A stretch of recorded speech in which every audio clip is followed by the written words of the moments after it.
Dito tayo ngayon sa Santa Rosa, Laguna sa Colombian Motors kasi magti-training tayo ngayon sa ating BYD bus. Yan. Dahil ito ay electric, so kailangan ng training natin. Kasama natin yung mga mechanic, technician, engineer. So yun. Shout out sa ating engineer and mechanic. Diba? Hi. Yan. Dito na sila. Magtuturo sa atin ngayon. Yan. Tuturo sa atin about sa parts ng bus for ano lang, for maintenance yan, maintain para mag turnover na sila. Alam na natin yung mga major or basic na mga problem about sa ating bus. So ayan, mamaya darang. So ito na po yung i-train sa atin for actual. Kanina nag-theory kami, ngayon ito for actual na to.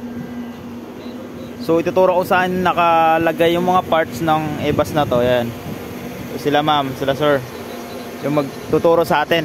So ayan, lahat titingnan to, compartment, likod, makina, yung motor nya, titingnan, saka ituturo para kung saan may major function, ayan, makikita agad saka at alam. So ito po, ituturo na po sa atin. Kanila sir. Ayan, ito po yung bus natin. D-bus. Ayan.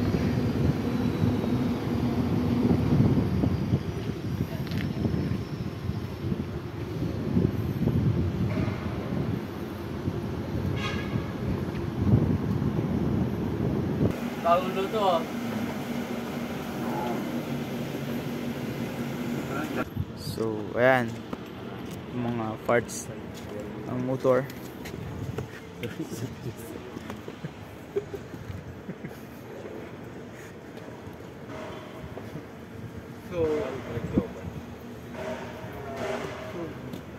Just we are learning about this our path, so all person can understand what path to control. This is which path.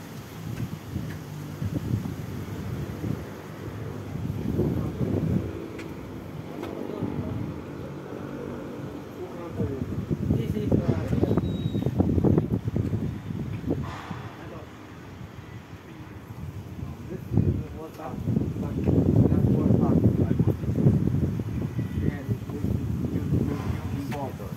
This is just a distribution power.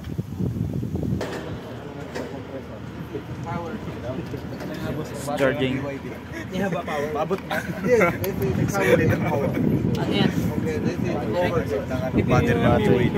This is connected. Ihaba power. Of course, power. Safe to...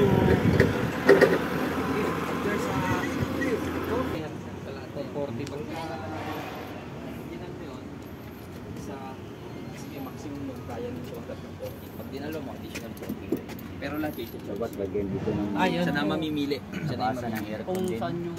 Ako nun eh. Ayan.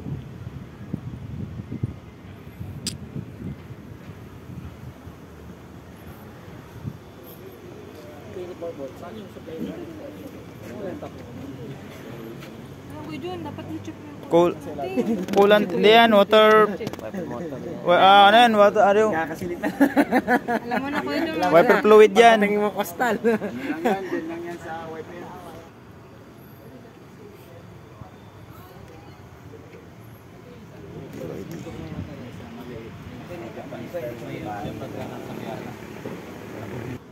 Racist ka, Fred, ha? So ayun, yun yung spec ng e-bus natin. Yan. Na turo na lahat kung saan yung nakapwesto. Yung mga madalas na basic o major na may kung sakaling magkaroon ng problem. Yan.